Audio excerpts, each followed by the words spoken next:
A bunch of the boys were whooping it up at the Malamute Saloon, and the kid that handles the music box was hitting a jagtime tune.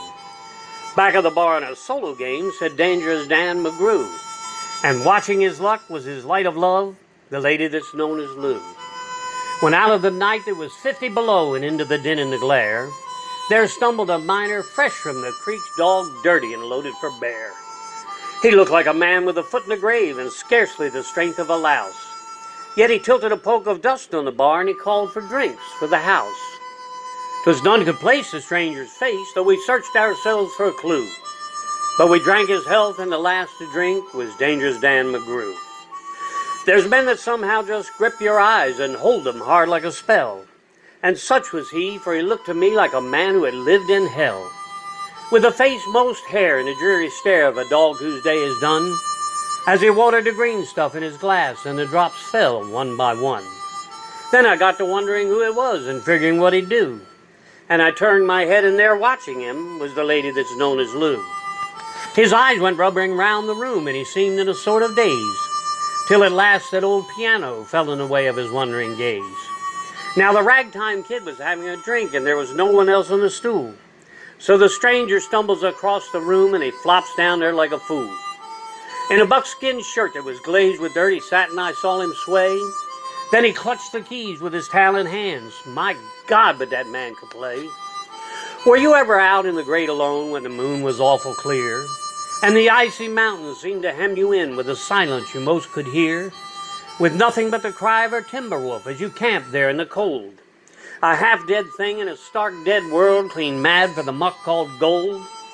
While high overhead, green, yellow, and red, the northern lights swept in bars, then you've a hunch what the music meant. Hunger, cold night in the stars. And hunger's not of the belly kind that's banished with bacon and beans, but the gnawing hunger of lonely men for a home and all that it means. For a fireside far from the cares that are, four walls and a roof above, and crammed so full of joy and crowned with a woman's love. A woman dearer than all the world and true as heaven is true.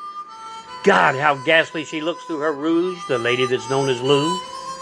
Then of a sudden the music changed, so quiet you scarce could hear.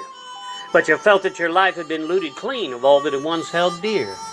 That someone had stolen the woman you loved and her love was a devil's lie. That your guts were gone and the best for you was to crawl away and die. 'Twas the crowning cry of a heart's despair and it thrilled you through and through. I guess I'll make it a spread, Miss Ears, said Dangerous Dan McGrew. The music almost died away, then it burst like a pent-up flood. And it seemed to say, repay, repay, and my eyes were blind with blood.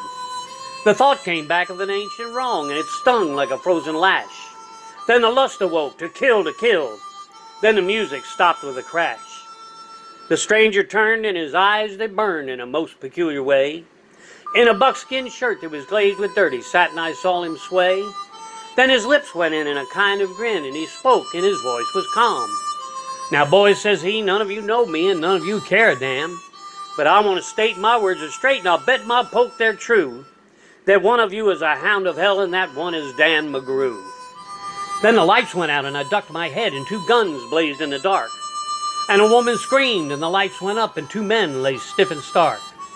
Pitched on his head and pumped full of lead was Dangerous Dan McGrew, while the man from the creeks lay clutched to the breast of the lady that's known as Lou.